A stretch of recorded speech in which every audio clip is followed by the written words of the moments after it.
Welcome, guys. I'm Vulture Culture, and tonight we're going to be answering the question, is the Prophet-600 from 1982 a legendary synthesizer? We've been putting the most famous and infamous synthesizers to that test. So, I'm Vulture Culture. I want to offer a cheers up to you guys, whether you've been part of this community for years or it's your first time here. Welcome to the channel. This is going to be a lot of fun, so cheers. We're going to start the stream off actually by checking out some of the sounds of the Prophet-600. So I pre-recorded this video as I've just sold mine. And that first patch you heard, as well as the 4 more you're about to hear, have been sampled and they're in the Legendary Synthesizer Sample Pack. Link is in the description. It's $10. It's got samples from many of my synthesizers, volume 2. So very, very exciting to be checking out this synth. Without further ado, I'm going to turn my microphone off and let you guys hear how incredible this synth is. Well, I guess a little more to do. After that, we'll jump into the history. We're going to talk about the price back in 82 versus what it would cost inflated versus what you can expect to pay. We're going to talk pros and cons, all of that stuff, and then we'll run it through the Legendary Synthesizer Test, which is a rubric of 12 questions that you guys have helped create to decide if the Prophet-600 is really a legendary synthesizer.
All right, guys. So that's a little taste of what's going on with the sound of that gorgeous Prophet-600. So if you like those patches, I've sampled all of them, and they are in the Legendary Synths Sample Pack Volume 2. Links in the description. $10 helps me keep making content like this, so I appreciate it.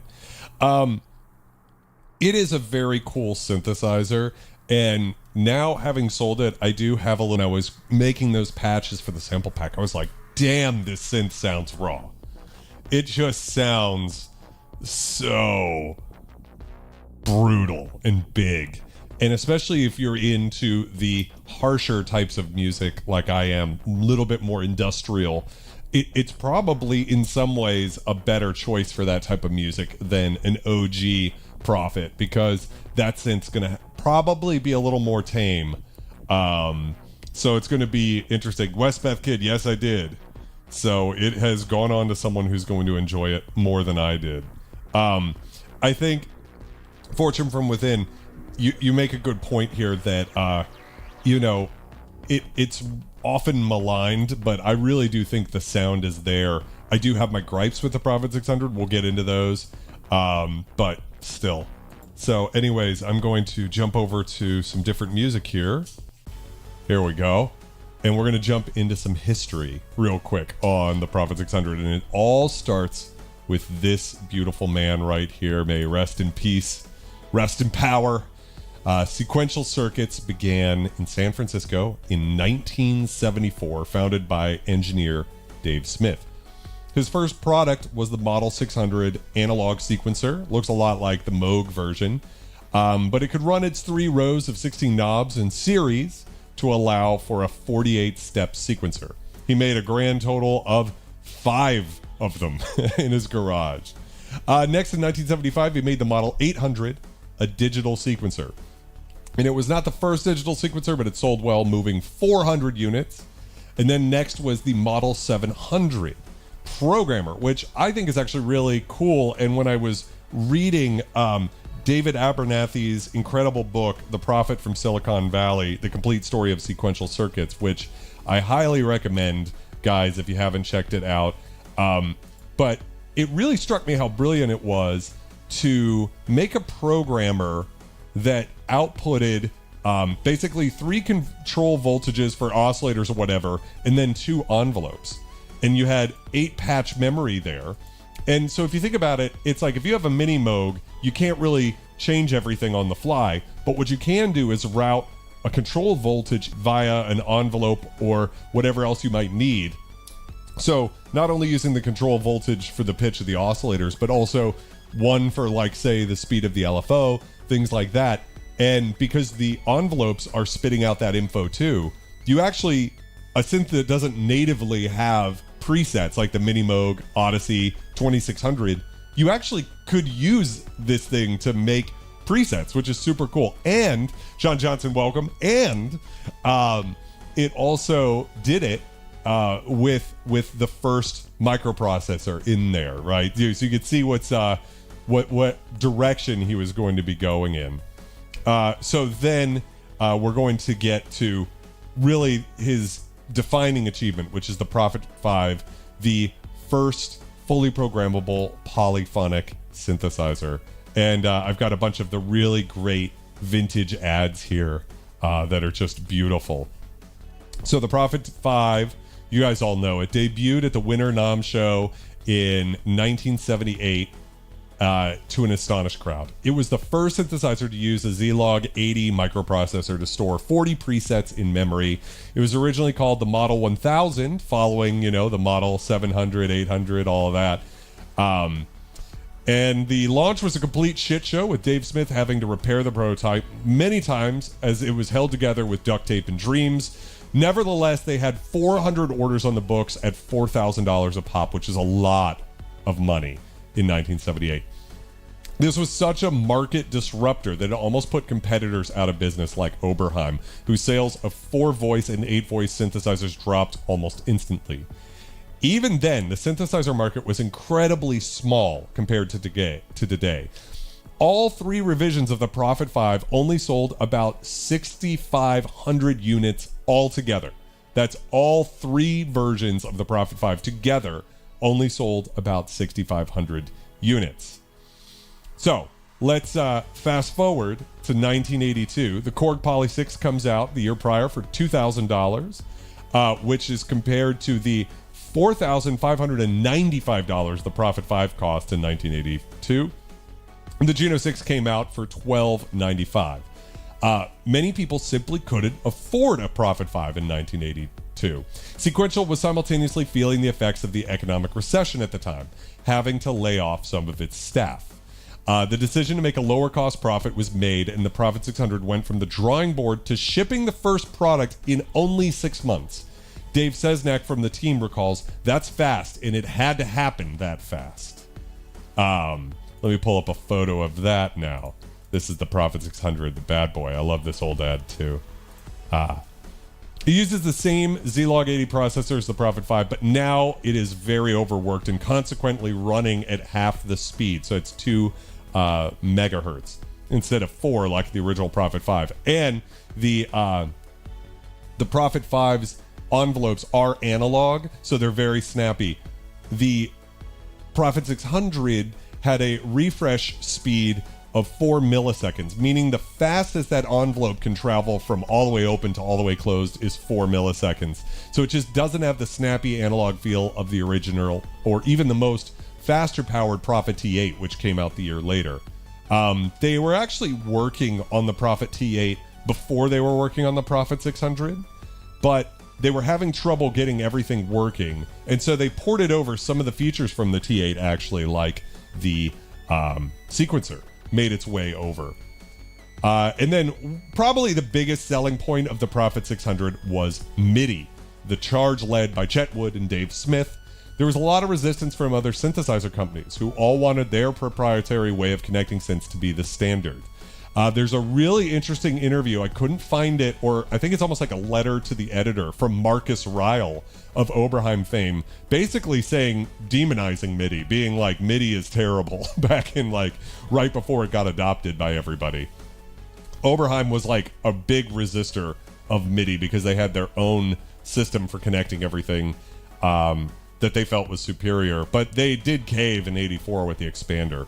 Anyways, Ikitaro Kakahashi, the head of Roland, decided to go for it. Bob Stiles, international sales manager for Sequential at the time, said Sequential was probably the most successful US company, and Roland was the most successful Japanese one. If we agree to it, everyone has to follow, and that's basically how MIDI came in. At the 1983 NAMM show, we can see it here. That's John Bowen in the center there, I believe. John Bowen was the first person to play a MIDI-modified Jupiter-6 hooked up to the Prophet-600, and sound came out of both synths at the same time. The first time that had ever happened with two different synth companies, right? Because again, Roland already had DCB, which was their version of pre-MIDI, but this is the first time you could connect two synthesizers from different companies. And Dave Smith and Ikitaro Kakahashi were right there, along with a stunned crowd.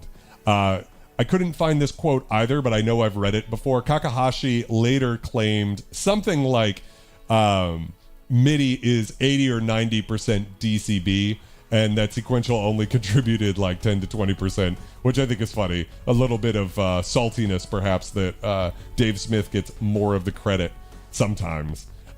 What's also funny about this particular 1983 January winter show was it was when Yamaha debuted the DX7, which would go on to be the demise of all of the great American analog synth companies.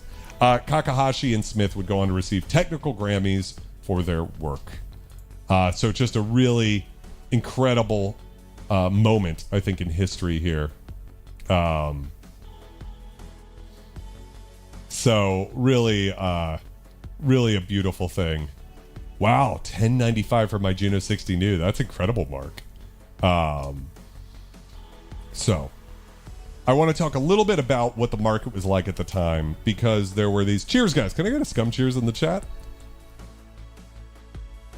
This was an interesting sort of pivotal turning point, because there were more or less premium synths that were near that Prophet 5 price point. The Rev 3, like I said earlier, was going for $45.95, not cheap. Oberheim OB-Xa was like $45.95 as well, could go all the way up to $6,000. The Jupiter 8 came out at $5,000 at launch, and the Memory Moog was like $47.95. So this is like the landscape of 1982. But then the bigger problem was there was this new category of to be the greatest synth ever. They were much more affordable, but offered a lot of the features, sometimes even more features, a lot of the times more voices, right, than say a Prophet 5 or something like that. So we've got the Juno-60, which came out at $17.95 in 82. The Jupiter-6, which of course was the synth that was hooked up to the Prophet-600 to demonstrate MIDI for the first time. That was $3,000. The Prophet-600, $2,000.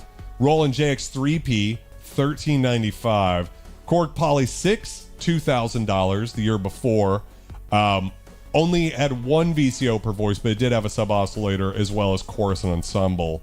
And the Poly 61, which was the dual-VCO successor to the Poly 6, came out at about $1,250. So the Prophet 600 came out, and it was kind of in that middle zone, but it wasn't just obviously a market killer the way the Junos, the Juno 6 would drop to like $12.95, I think, or something like that, in 1982 as the 60 came out. So which would you rather get, a Juno 6 or a Prophet 600?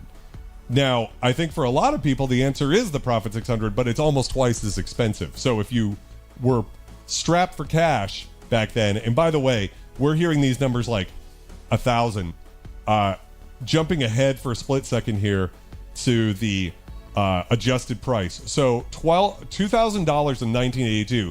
That's $6,700 today in inflation adjusted dollars. So that difference between, say, $3,000 or $4,000 and $6,700, right? That is a big difference between a Juno 6 and a Prophet 600. It's much bigger than, $1,300 to $2,000, what we're used to paying for synthesizers nowadays. So a tenor sax was about $1,600 back then. No, those were so $6,700 MIDI Alchemy. That's what a Prophet 600 costs today. So here's a couple of fun facts. It does have a real-time sequencer, and it could store about 400 notes, which is pretty cool.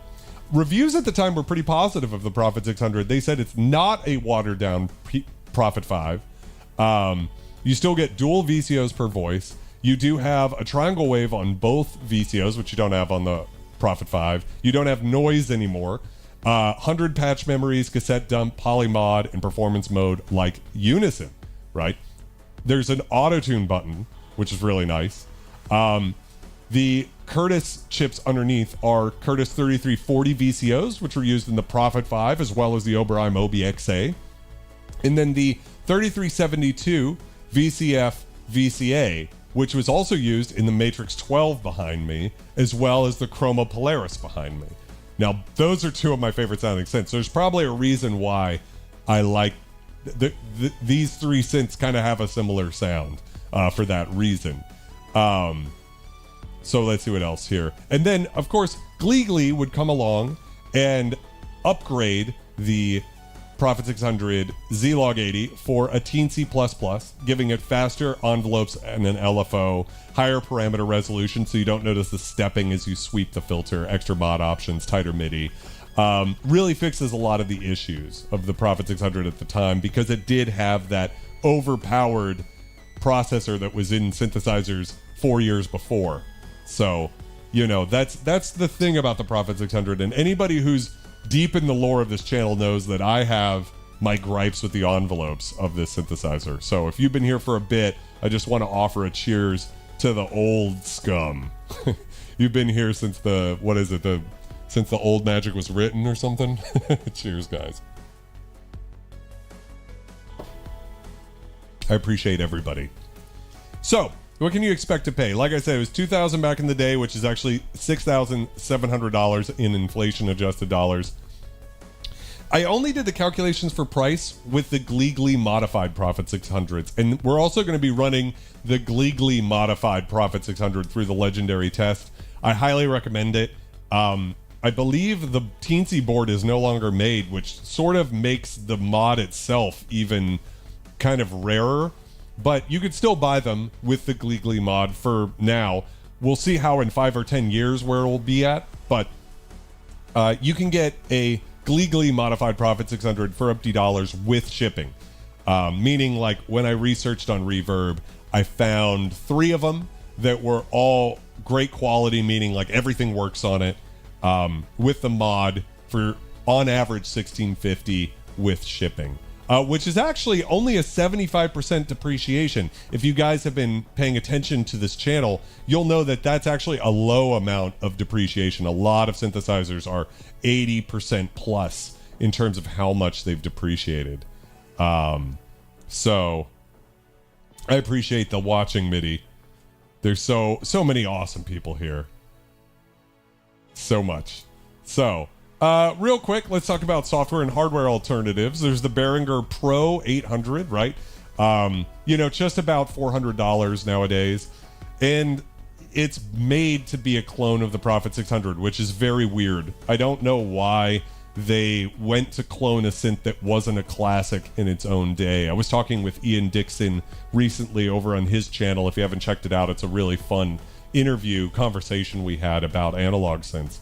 And he brought up this point. It's like, this wasn't a classic in its day. It's one thing if a car manufacturer wanted to re-release, like the 1972 Dodge Charger or something. But to release a fucking Volvo from the 90s is like very odd, right? And the Prophet 600 did not have the best reputation back in the day. There's also problems with it as far as jumpy encoders. The interface is somehow worse than the 1982 version, which is, again, one of those things that Behringer can get away with because they're known for making budget stuff. If Sequential ever tried to put out a synthesizer that had an interface like the Pro 800, that would immediately devalue their stock prices.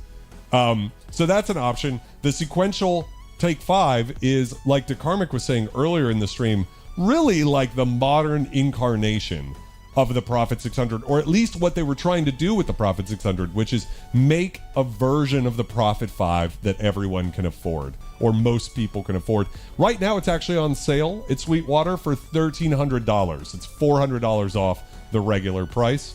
$1,300 is a lot of money, but it is less money than buying a vintage Prophet-600. You'll have to be the judge.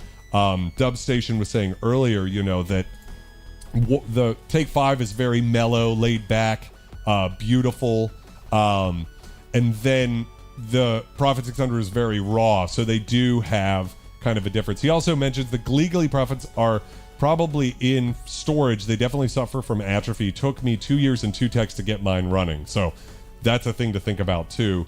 We'll factor that in to the Legendary Synthesizer Test, the Roy Batty test. So honestly, I think the Take 5 would be my recommendation if you want this type of Prophet-y sound, but you want a new synth, something very reliable. And if you want to go software, you've got UHE Repro 5, you've got Arturia Prophet 5V, and then you have my personal recommendation, which is the Softtube Model 80, which is also on sale right now for only $49. I think it's usually like $1.50. So if you don't care about the hands-on interface, I think the Model 80 is like the most impressive sounding VST of the Prophet 5. It's not a VST of the Prophet 600, so it's not going to be quite as raw and aggressive, but it is the more classic version. I understand why no one really clones the 600, although that might be a mistake in some ways there. So here's the pros and the cons for this synthesizer. The way I like to do my pros and cons for these streams is talk about 3 people I think this synthesizer's for, and 3 people I don't think are a good match for this synth. So the first person is someone who wants the absolute best hands-on control, dual-VCO, vintage analog synth you can get for under $2,000, right? There's really no other synth that's even competing with it in terms of price. The fact that you can still get Prophet 600s has to do with the fact that they sold about 6,000 of them. So considering they sold almost as many Prophet 600s as they did all of the revisions of the Prophet 5, it's pretty crazy to think about. But the thing is the Prophet 600, it's really great sounding. You've already heard it this stream. And it is a dual VCO, so you've got that little bit of drift in there that you don't get from the DCO synths that came out from like 82 to 85, 86 or so. And it's got all that hands-on control, and even more than my beloved Chroma Polaris behind me. That synth, you've got a lot of control, but you don't have all the control. It really is a one knob per function synth, the Prophet 600. So that's a really great thing. I think this is also a great synth for anybody who just wants a raw, ripping, goddamn analog synth. Like, it just has so much balls compared to like most of the other vintage synths. MIDI Alchemy asks, are the encoders on the Pro 800 better than the Prophet 600? Absolutely not, which is shocking because the Prophet 600 in the Pro 1 were deliberately cut back versions of the Prophet 5. And the thing is you feel the difference, but it's still a very good synth. So when people say the build quality is not as good as a Prophet 5, that's also like saying the build quality on a car isn't as great as, I don't know, what's a car that's really known for great build quality? I don't know, cars. Really expensive car. Insert that name here, you know, what, a Bugatti? I don't know. But the Pro 800 is known for having jumpy encoders, phantom encoders jumping all over the place. Yeah, I would not say it is built to last like the Prophet 600, and we'll see. Rob asks, would you gig with it? Yeah, I think I would. There's nothing in it that would stop me from gigging with it that I can think of. It seems pretty solid. Which, would you gig with it is a pretty good test for the Roy Batty test, actually. I'm not trying to say the Pro 800 ain't rad, adapt, manipulate. I'm just saying I don't know if it quite sounds the same. That's all I would say. 80s Mercedes turbo diesels. That's a good one. So here's another one person that I think would be really, like, let's say you're a bedroom producer. You only use VSTs. You're not really a hardware synth guy. But you're like, I wonder if there's some magic in those old crunchy analog circuits. And the truth is there is a little. And the Prophet 600 is a really great way to get that magic into your setup. With the hands-on control, it's got MIDI, so you don't have to worry about that. I mean, it's a very good synth for interfacing into. So let's talk about who I don't think the synth is for. The envelopes on the synth, even with the GliGli mod, drive me crazy. Everybody knows that already. I'm not going to harp on it too long. I don't care about envelopes. There's a whole section of the vintage synth snobbery world. Can I get some scum snobs in the chat real quick? Who get real deep into envelopes. And there are synths that have snappier envelopes than others. Like the Juno-6 behind me is going to have snappier envelopes than the Alpha Juno. We actually checked that out last week on the stream, so you can go back and watch that if that's what you're interested in. And you'll notice, even if you went back to that stream, that the envelope, they're different, but most of the time it doesn't really matter. But that's not true with the Prophet 600. The Prophet 600 has weird envelope behavior. Sometimes the attack re-triggers weird. And I think that the Behringer version does not fix this problem. It has weird envelopes as well. But they might be better implemented for some people's opinions, but it does still show the weird release behavior. I think Starsky Carr did a video on that, where the release, instead of on like a regular synth where it would kind of fall, let me see if I can do it across the screen here. So if I'm over here, like that's not how that works. Like the nice curve to the release. The Prophet 600's release is kind of flat lines and then just drops off like that. And so does the Pro 800. Stops clutch the pearls. That's your envelope quote. Ace Chord, yeah, the JX8P is another one that got a lot of flack for the envelopes, but it's really fine.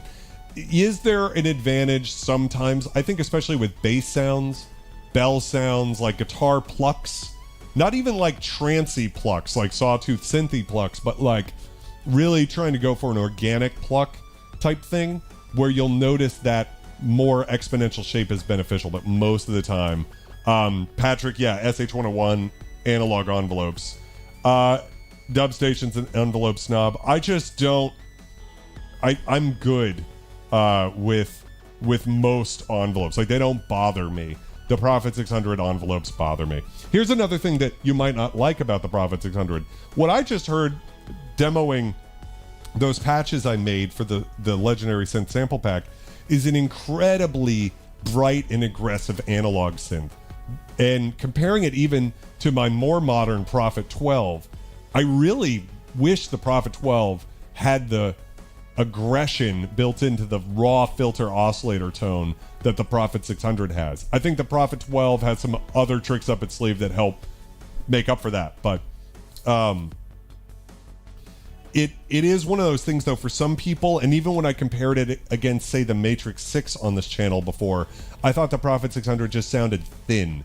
You know, it can sound very bright, very thin. So when you're looking for a vintage analog synth, you know, there's synths like the Polysix and the JX3P and the DW8000 that have this really warm vintage sound, and I would put the Prophet 600 probably at the top of the list on the other side of the spectrum as far as bright, potentially even a little bit thin sounding. You can combine the sawtooth with like a triangle wave or something to give it a little more oomph, but yeah, that's a thing. Where is it on the whiskey shelves? That's a good question.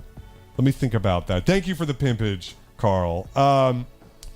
If I would take it out of the malt category altogether, like the single malts, the scotches that are all super characteristic, I would say if anything, it's lighter, right? So it would be kind of in the Bushmills, you know, category, like very bright, potentially a little harsh. Yeah.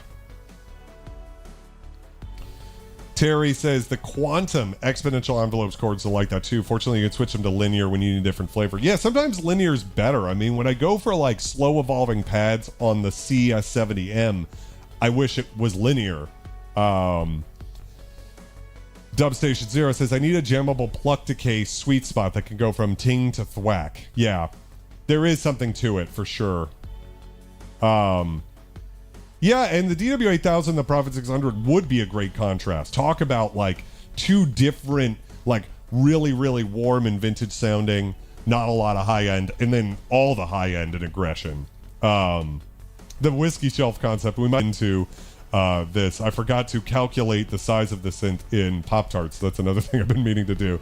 No velocity and aftertouch, things like that. You know, for me, not the end of the world.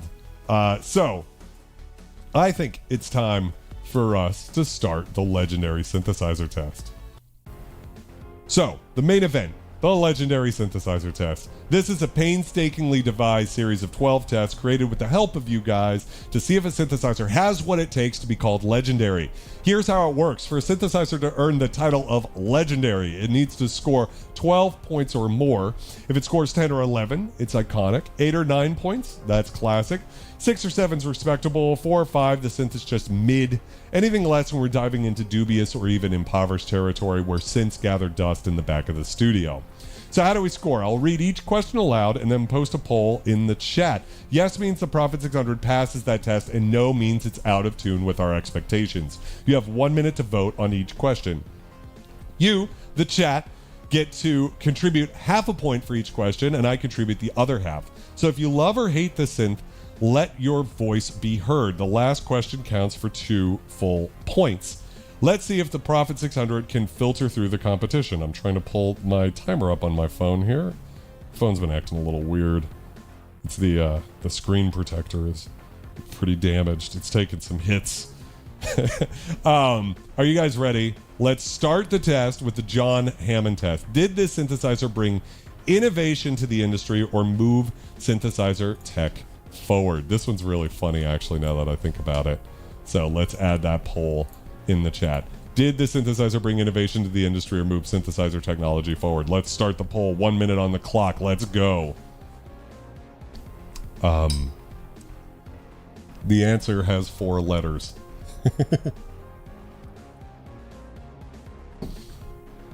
Some people might not think so because it is derivative of the Prophet 5. But when you think of like moments in synthesizer history, you've got like the Mini Moog, you have the Prophet 5, and then you have MIDI, right? And what synths were that? Yeah. How's it going? Mighty Pinto, welcome. Yeah, and that's right, Dr. Cynthia Pants. We got 15 seconds left. You can't get soundtrack without those long envelopes, for sure. The Nordly 2 has epic envelope lengths. All right, 70% of you guys said yes. And I, too, agree. So I'm going to go ahead, actually, and pull this up here. And we're going to give it the full point, right? It's got to have it. It's MIDI. I understand that in some people's thinking, that doesn't really count, right? Because MIDI's kind of its own thing. It just happened to be the first MIDI synth. But I think it's fair to say that counts. The training day test, shoutouts to 40 Thieves. Is this synth straightforward enough for a beginner to learn? 1 minute on the clock. Let's go.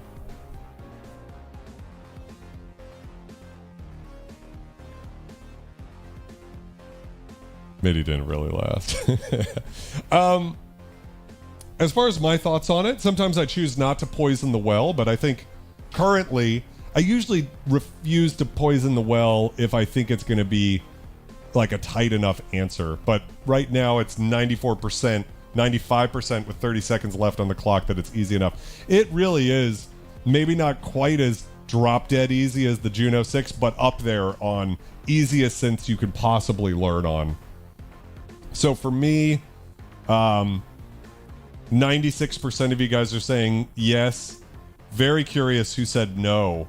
I'd be curious if you would put your argument in the chat, not to pick on you, but more, I bet there is some argument against it. I would just probably want to know like what synth is easier aside from something like a Juno-6 or something. So 96% of you guys said yes, it's easy to learn, and of course I'm going to agree on that one because it is all right there in front of you. That is the beauty of a one knob per function synth with virtually no menu diving.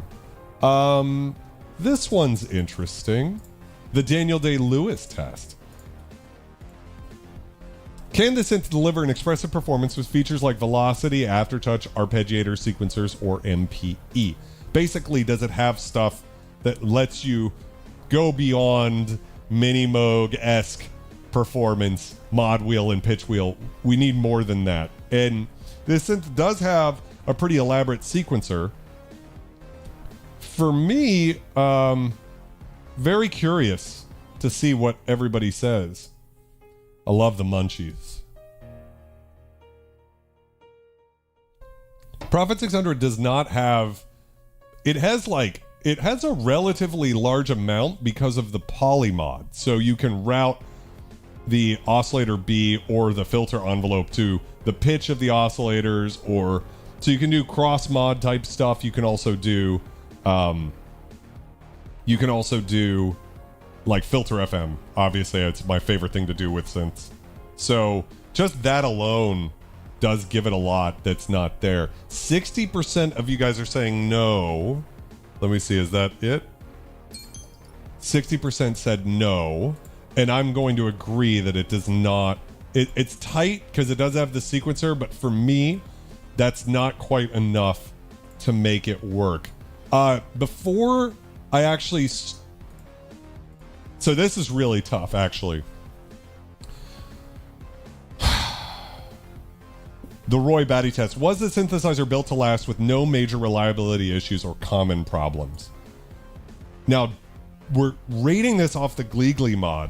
So Dub had to wait 2 years and go through 2 synth techs to get it repaired, right? To finally get it working. So that does kind of seem like a Roy Batty problem. But if we're just talking about the synth itself, pre-GliGli, I would say it does pass it for sure. Again, is the build quality as good as an OG Prophet 5? No, but almost nothing is. And I would say it's still very well manufactured compared to something like a Memory Moog.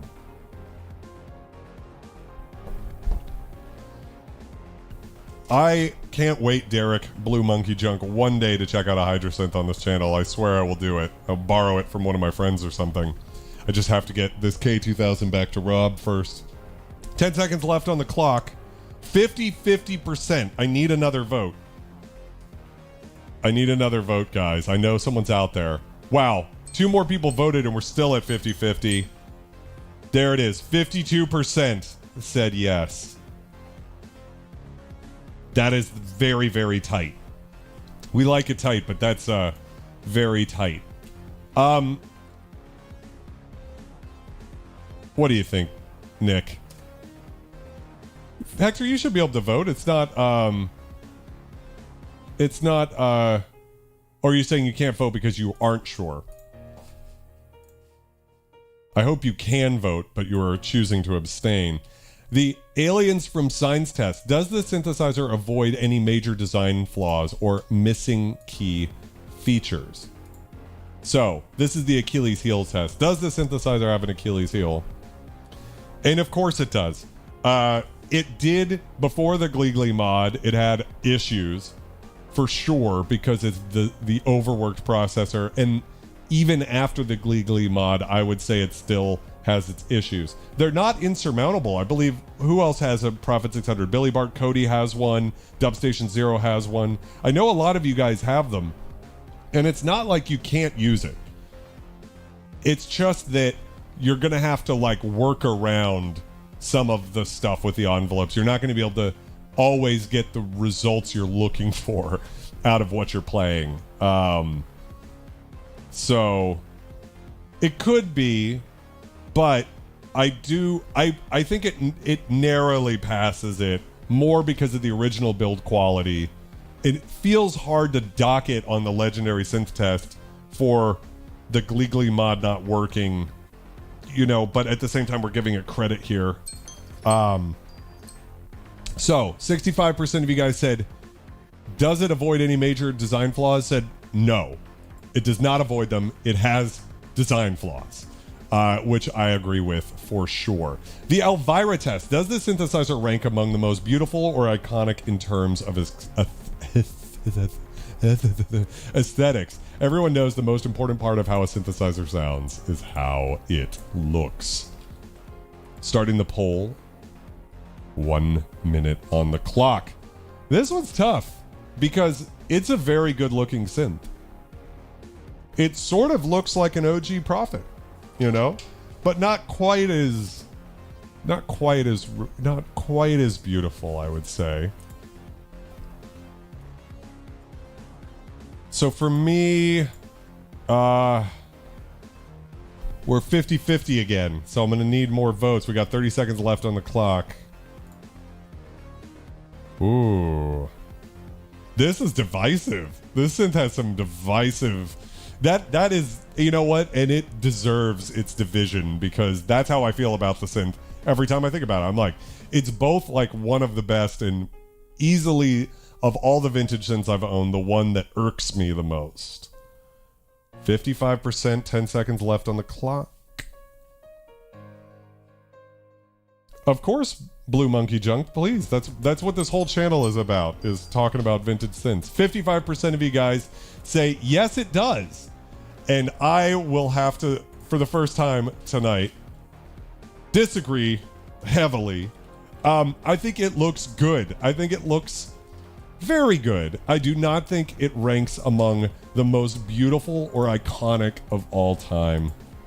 It doesn't look quite as good as a Prophet 5. If you were to see the two of them next to each other, you'd be like, oh no, there's a clear difference.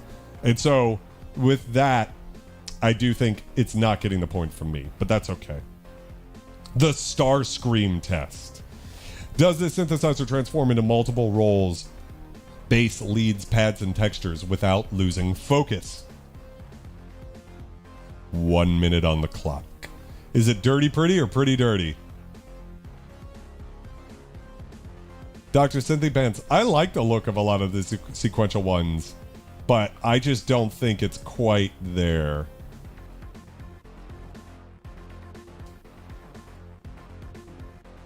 I think the synth is doing pretty well. Better than I was thinking it might.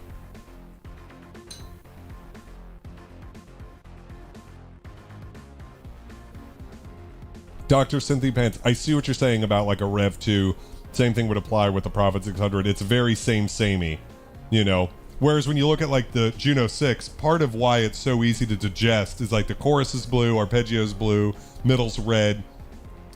Different functions are easier to identify visually. It's that synth is like the easiest synth. You could program it practically in the dark. Yeah. Yes, to Derek's question here. So 86% of you guys said yes, and I too absolutely think it should pass the Starscream test. Just like the intro that we just did with the sounds. It absolutely could do all of those types of sounds. Leads, pads, basses, no problems. The Nostromo test. Shout out to everybody watching Alien Earth. Shit's been ripping so far. Can you program the synth easily without excessive menu diving or program or editor? This one is fucking easy, which is scaring me that this synthesizer might end up iconic because I don't personally love it, but the objectivity of this synth test is maybe gonna expose me here. It's so nice to have a one knob per function synth like this. There's virtually no other ones from the 80s. I mean, even the MIDI CS70M and Matrix 12 behind me are not one knob per function, right? The CS70 is almost one knob per function, but only, you know, modifying both voices at the same time. As soon as you want to modify one from the other, because it is a bitimbral synthesizer. It's what is it? It's a Super 8, not a Super Gemini, something like that. Yeah, I've been enjoying Alien Earth, but we'll see how it ends.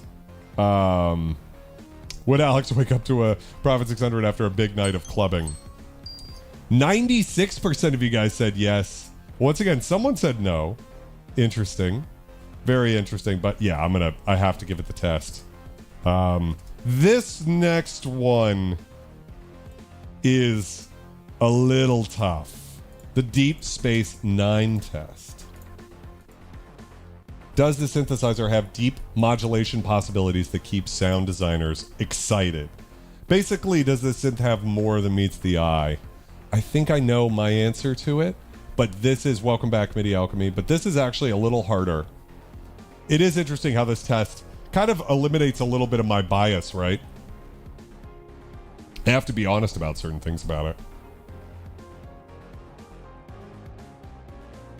Good Dog asks about the Monopoly, the only legendary synthesizer that we've ever had on this stream so far. I've sold one and bought another. It's so legendary. 60% say no, 25 seconds left on the clock.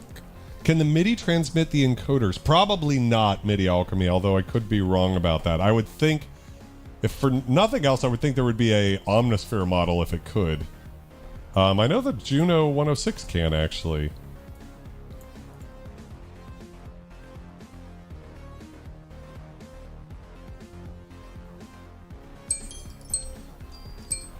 "61% of you guys said no, it doesn't pass it." And that's kind of frozen there for me. Oh, what happened there?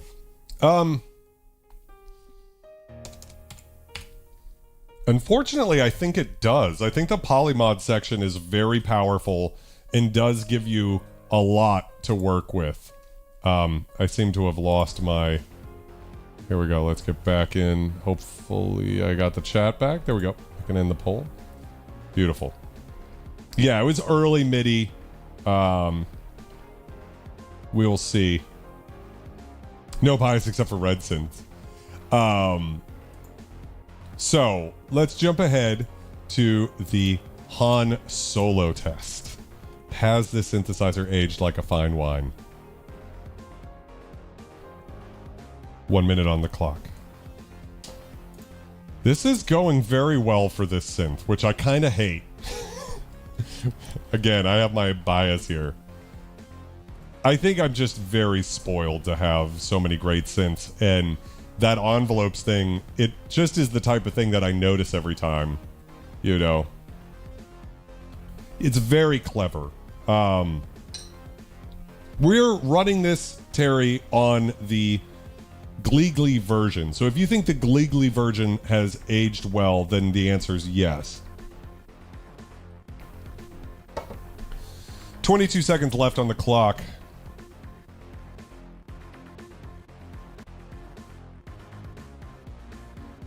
$12 seconds left. 67% say yes. This is really hard, guys, for me, because I honestly think my answer is no. Because compared to every other vintage analog synth I've owned, it's the one that's like irks me the most. And that's like kind of the funny thing is if you listen to a lot of like the modern synth mafia people who are like, oh, don't buy a vintage synth, man, they're gonna fucking fall apart. That whole crowd, it's like these synths were built to last and they sound great. They sound arguably better than some of the synths that are coming out nowadays, right? I don't want to say all of them, right?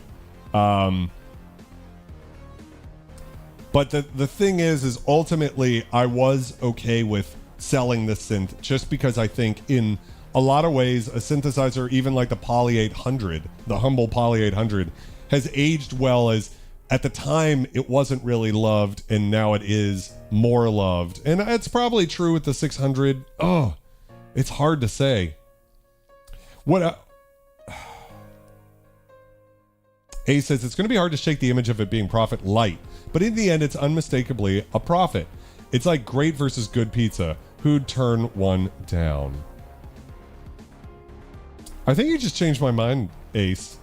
I think you're right. Like when I think about what the synth is, it wasn't well received in its time, but I think nowadays, kind of like a Jupiter-6 is kind of in this category where it wasn't loved at the time, but nowadays it's like, wow, that is actually a really cool synth. It is a really cool synth. I have to admit that objectively, even if I personally don't think that for me it hasn't aged like a fine wine, but for the average person, I think it has. Unfortunately, for my bias, my hate inside of me. The David Lynch test. Does the synth have a distinct character that left a lasting mark on the world? I'll read that one more time without errors, hopefully. Does the synthesizer have a distinct character that left a lasting mark on the world? 1 minute on the clock. The David Lynch test. This is such an important test for me personally. It's kind of a two-parter because it's, does it have a distinct character? And then it's also, did it leave a mark on the world? You know?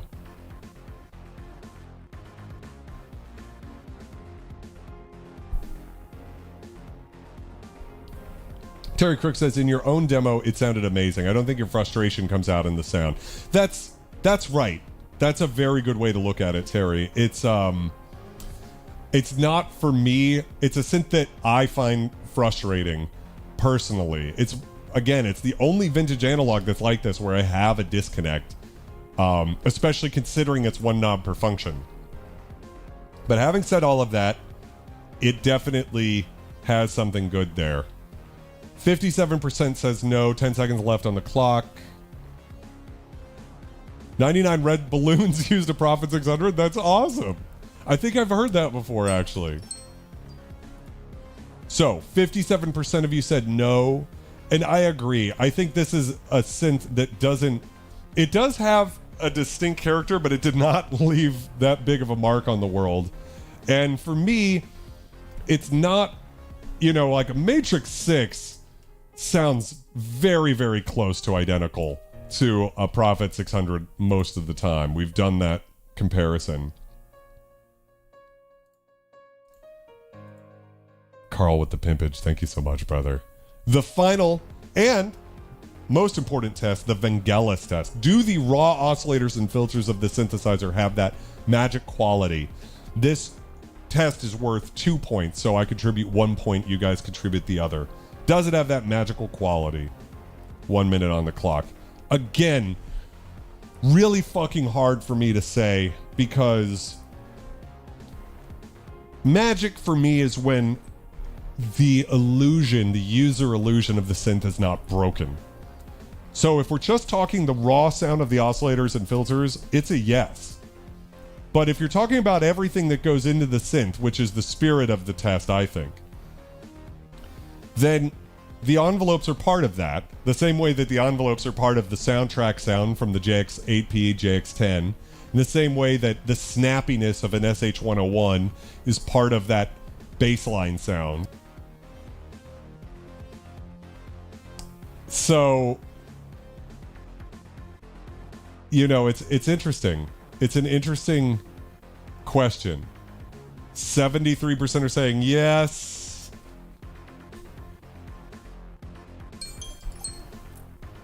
70% of you guys said yes. And I think this is a good place to say no. Because I think it actually really does deserve the half credit. It's halfway there. And a great litmus test for this is the Prophet-600 versus the Prophet-12 stream that we did, where it's yeah, the filter and the oscillators do sound better than the Prophet-12, but I'd still take the Prophet-12 because the magic is lost for me a little bit. So, with that in mind, I'm going to give it the 1 point. So, the point you guys contributed, but not my point, not my half. So, that's 1, 2, 3.5, 4.5, 5.5, 6, 7, 8 points. And 8 points will put it right in the classic category. Interesting. Very, very, very interesting. So let's go check that out real quick. Classic synths here. And let's go ahead and type this in. So we have our friend, the Prophet 600. It's a classic synth, feels about right. Price per point here, let me go ahead and do the math. So 1650 divided by 8 is $206 per point. And we can line that up here. Actually, let me go make sure it looks good over here. Boom. Boom. All right, so that's going to put it above the Moog source in terms of that, what it's worth. 8 points, street price of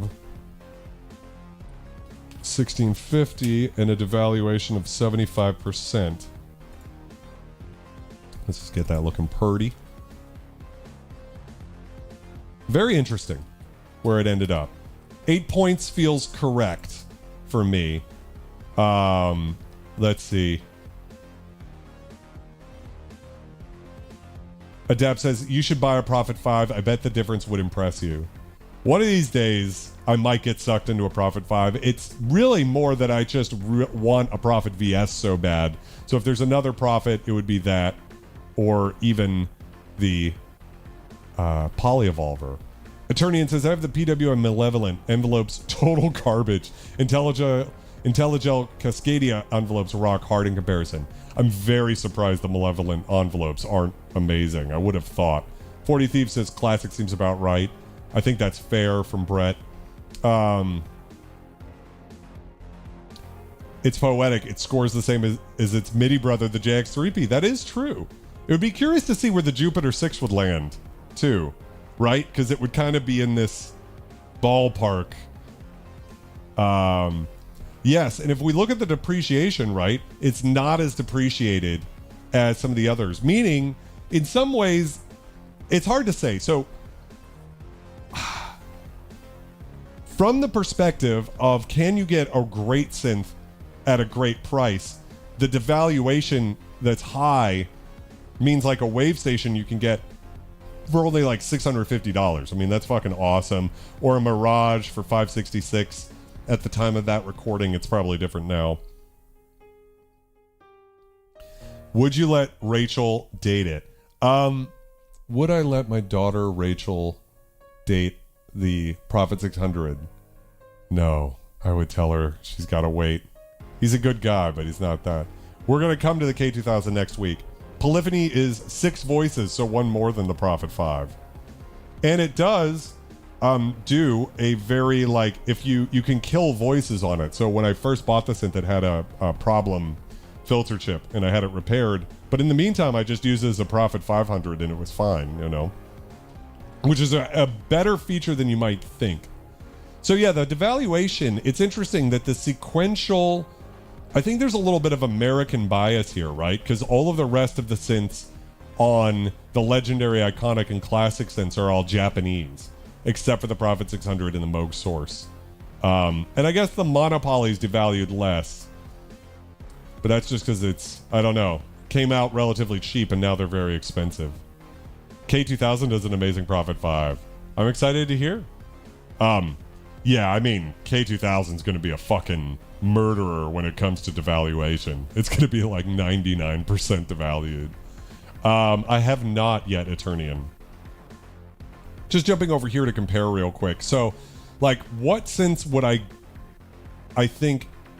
which synths would I recommend? So I would recommend all of the JXs in a way ahead of the Prophet 600.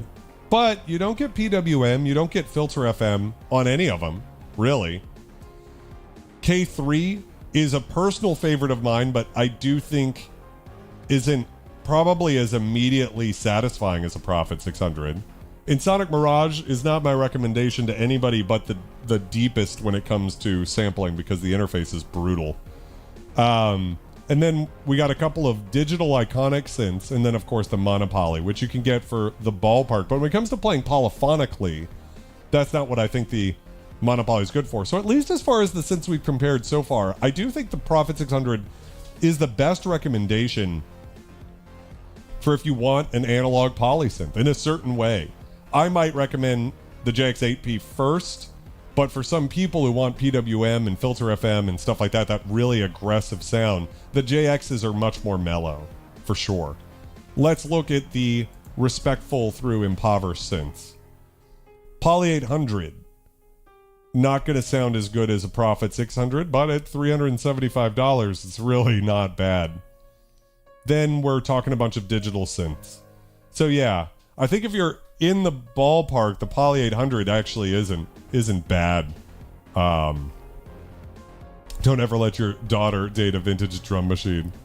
I'm looking forward to finding out about the that good old K2000 next week. I think I will finally be mostly caught up on the sound design projects I mentioned earlier. I love Roland too. I think their stuff sounds really great. Someone had a Poly 800 at NobCon, but I didn't play it. Almost bought a Poly 800 Mark II. For me, the Mark I's the way to go, just because of the analog chorus. DW8000's so great though. DW8000's awesome. And actually the Mark II has the same chorus delay on the 8000. I just think it's, you know. Yeah, I missed it again this year. I think it, maybe next year. Rayon Dreams. First time you've been able to make it to the live stream, so welcome. I got a little bit left here. Can I get a scum cheers for Rayon Dreams real quick? Cheers, guys. Welcome to the channel, my friend. DX21 and a Cassia Tone 501. That's awesome. AX80 would be a really fun one to have.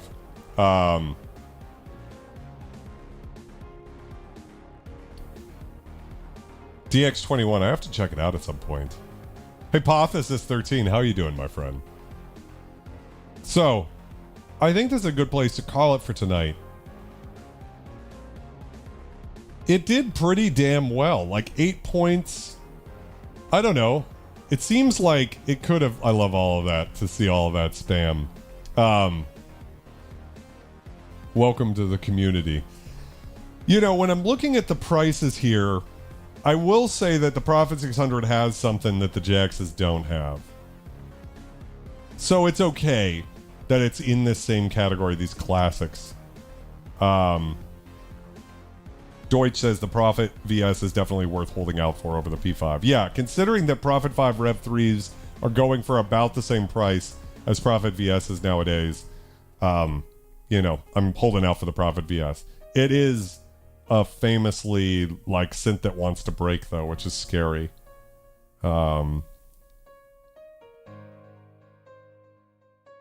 Yes, and Skinny Puppy, by the way, they own a lot of really great synths, so, but also they made a lot of not as great synths sound great because of their creativity, their effects, all of the stuff that they did with the, what is it, the PCM 40, was it PCM 40 or PCM 42, whatever the digital delay lexicon was. They did so much, and it's one of those things where, you know, you take a CS synth and it's so big and warm, depending on what you do with it, it could just become like a wall of sound in a bad way.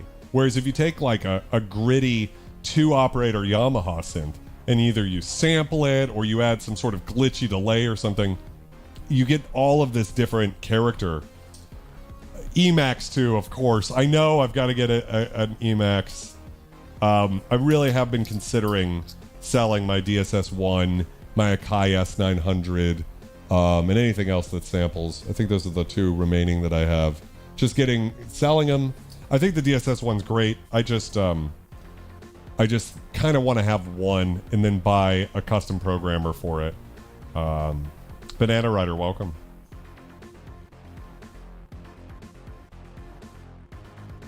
I mean, the Emax was just like that industrial synth.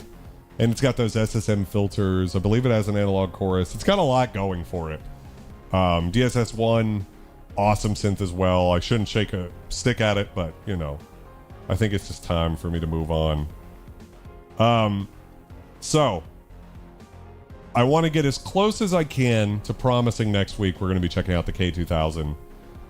Assuming Satan doesn't have another plan for me Next week's going to be the K2000. Thank you guys for another amazing legendary stream. You guys are the real legends. If you like the sounds of the Prophet-600, please support me by picking up the Legendary Synthesizer Sample Pack. If you already bought it, make sure to check your spam folder. Sometimes the update emails that come out every time I sample a new synth end up in there. So you might be wondering, like, where's my update? Should be in there. Send it out today. So thank you guys very, very much. You guys are phenomenal. So much fun. I want to pimp out Angel Spit's channel. If you haven't checked it out yet, every week on Saturday, they do a podcast called The Art of Rock. This past week was really great. Really cool to hear from Spank the Nun, Eric. Really liked his remix on the last record. And also just there's always so much good knowledge over there. So if you haven't yet, subscribe over there at Angel Spit's channel. And, you know, just let the knowledge wash over you. If you enjoy this type of content, and especially if you're into either darker or harsher music, that's a really great place. Because I'm just one guy. Over there, they'll have like 5 or 6 people on every week, and they all share different stuff. A lot of the viewers of this channel know them as well. But if you're new, yeah, the Art of Rock podcast, definitely worth. Did I call it Art of Rock? Did I say the wrong thing? I hope I didn't. So if you haven't yet, please subscribe over there. Help the homies out. Continue to be excellent, guys, and I will see you next week.